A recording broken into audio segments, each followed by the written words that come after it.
So you've arrived in your beautiful spot where you plan to spend the night or a couple of days or a weekend, but it can be quite a daunting task when you've got to set up the van.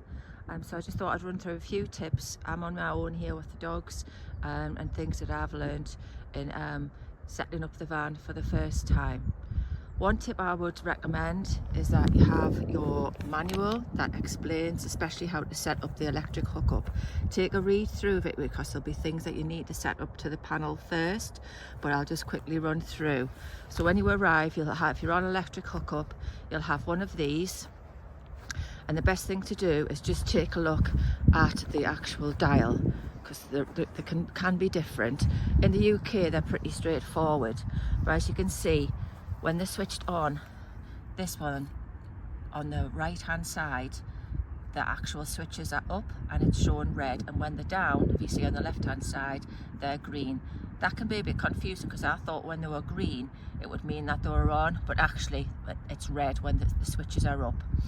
What you should do is always plug in to your van first before you actually plug into the electric hookup. So make sure that is securely in, and obviously you've got to push right in, and then once you've done that you can actually connect to the hookup. Then what you'll need to do is just check that everything is working on your panel. When you've got it all set up, you can use your switches. So you need to have that one up and everything up to be on the mains, and as you can see, it'll tell you along the top which is the mains. And then make sure you've got your charger on. You can put your actual check to see what the battery voltage is. When it's 13.9, that's quite a good wattage to be. And then obviously you can have all your lights and everything on as you need. Other things you need to check that you've done right is also sort your gas out, make sure that's on, and then your water. So my gas is not round here, but we'll do water.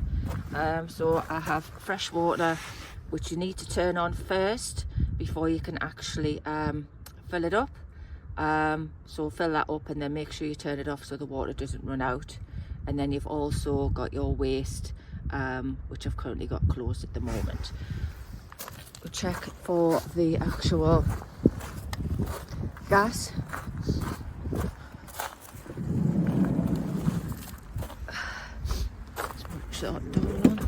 So obviously you'll have your cap on, and I actually have a connector underneath.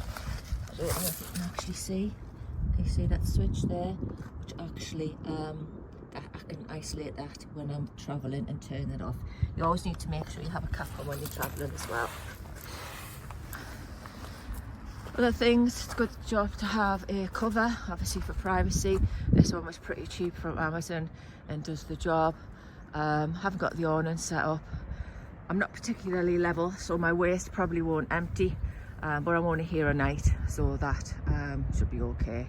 So I'm just going to enjoy this beautiful scenery. We're about 5 minutes from the beach, so we're going to have a lovely time with the dogs, who I'm going to let out shortly.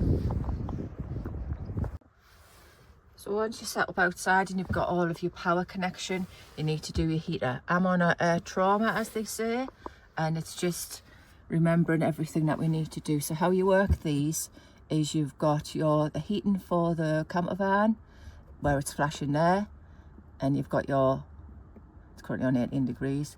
To set the temperature, you just move the knob backwards and forwards and then just connect it in. And as you can see, it's flashing on fire, so that means it's heating. And also you can see that it's got an electric hookup sign because I'm on hookup. So then we just do that. And then the next one, that's for your hot water. That's off at the moment, so we'll just put that on eco, just to get some hot water going. The next one is your power source. Now obviously I'm on hookup, so electric 1. You have got the option of electric 2, but that takes a lot of wattage, whatever you call it, I don't really know. But that can actually trip your panel and take everything out if you haven't got enough voltage on that. So I'll just go back to that. We're just going a bit forward. Okay, so we'll just put that one on there. So you're just using the knob to rotate along, and we'll just make sure electric one's on there. And then you've actually got your fan, which we really need today. So I'm going to pop that on high because it's freezing outside. And then that's everything set up on your panel. Hope that helps, because I got a bit confused at the beginning. Another tip that I found really helps is just popping up various little things that you can hang stuff on. You can get these from anywhere really, Amazon or anywhere, you know, anything that, and they just stick on with plastic, and they do the wood and they do on the fabric. I've also got some other little contraptions there just to hang keys, you know, when you look for your keys, poo bags if you've got dogs around, and then loads of these little hooks just to hang stuff on, which I found really useful, just to chuck things on when as you come in, you know, like a dog leads, head torch, collars, that sort of thing. Another thing that I also found really useful was I just devised to do this for turning off, and the opposite really is to you know, when you're coming as well, so that helps. So I got one of these, I think I got this from Amazon as well, and that just helps you remember everything that you need to do.